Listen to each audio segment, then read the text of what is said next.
అంతర్జాతీయ యోగా దినోత్సవాన్ని విజయవాడలో ఘనంగా నిర్వహించారు. నెహ్రూ యువజన కేంద్ర సంఘస్థాన్ నేతృత్వంలో A1 కన్వెన్షన్ సెంటర్లో జరిగిన కార్యక్రమంలో ముఖ్యమంత్రి చంద్రబాబుతో పాటు రైల్వే మంత్రి సురేష్ ప్రభు ముఖ్య అతిథిగా హాజరయ్యారు. రాష్ట్ర మంత్రులు చినరాజప్ప, దేవినేని ఉమ, కామినేని శ్రీనివాస్, కొల్లు రవీంద్ర కూడా యోగాసనాలు వేశారు.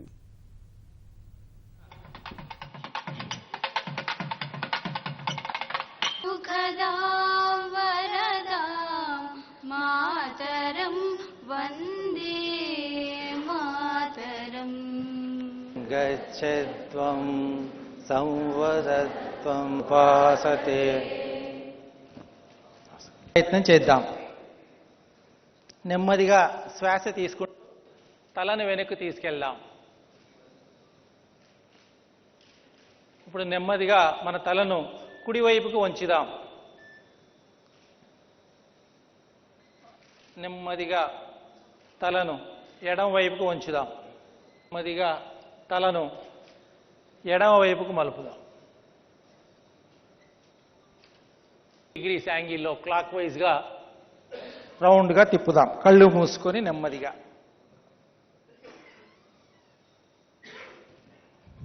యాంటీ క్లాక్ వైజ్గా అలాగే కళ్ళు మూసుకొని 360 డిగ్రీస్లో.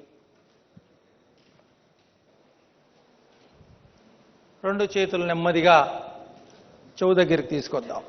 బాగా చేతులను చాచిపట్టి ఉంచుదాం. మళ్ళీ యథాస్థానానికి తీసుకొద్దాం. శరీరానికి దగ్గరగా చేతులు కిందికి తీసుకొద్దాం. ఇప్పుడు రెండు మన హస్తాలను భుజాలపై ఉంచేసి రెండు మోచేతులు కలిపి ఉంచుదాం. ముందుకు తీసుకొద్దాం. అలాగే ముందు నుంచి వెనక ఒక 3 సార్లు భుజాలకు సంబంధించి ఎక్సర్సైజ్ చేద్దాం. మళ్ళీ ఆపోజిట్ డైరెక్షన్లో ఒక 3 సార్లు. కుడి వైపుకు తిరుగుదాం. ఎడమ హస్తాన్ని కుడి భుజంపై ఉంచుదాం. మన యొక్క తొడలు భూమికి సమాంతరంగా వచ్చేటట్టుగా శ్వాస వదులుతూ కూర్చుందాం. నెమ్మదిగా శ్వాస తీసుకుంటూ పైకి లేద్దాం. నెమ్మదిగా రెండు చేతులు పైకి తీసుకెళ్దాం. శరీరానికి దగ్గరగా పెట్టేద్దాం. కుడి హస్తాన్ని కుడి పాదంపై ఉంచుదాం.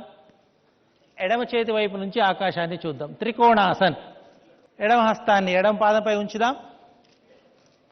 కుడి చేతి వైపు నుంచి ఆకాశం చూద్దాం. త్రికోణాసన్. చేతులు కూడా బాగా పైకి చాచి ఉంచుదాం. శ్వాస. యోగా జీవిత విధానాన్ని, ఆనందాన్ని మనకిస్తుంది. ఆ విషయం మనం గుర్తుపెట్టుకోవాల్సిన అవసరం ఉంది. ఈరోజు యోగా అనేది ఒక కులానికో, మతానికో, ప్రాంతానికో పరిమితమైంది కాదు. యోగా ప్రతి ఒక్కరూ ఆనందంగా ఉండడానికి, అంతేకాకుండా ఒక మంచి జీవితాన్ని లీడ్ చేయడానికి. లైఫ్ అనేది ఒక ఎంజాయ్మెంట్. లైఫ్ అనేది మీరు ఒక్కసారి ఆలోచించుకుంటే, కష్టంగా ఉందనుకుంటే పరీక్షలు రాయడం కష్టం, నడవడం కూడా కష్టం అనుకుంటే నడవడం, నిద్ర లేయడం కూడా కష్టం అనుకుంటే కష్టమే.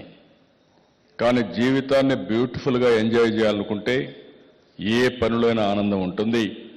అలాంటి ఆనందాన్ని ఇచ్చేది ఈ యోగా అని చెప్పి కూడా మీ అందరికీ నేను విజ్ఞప్తి చేస్తున్నా.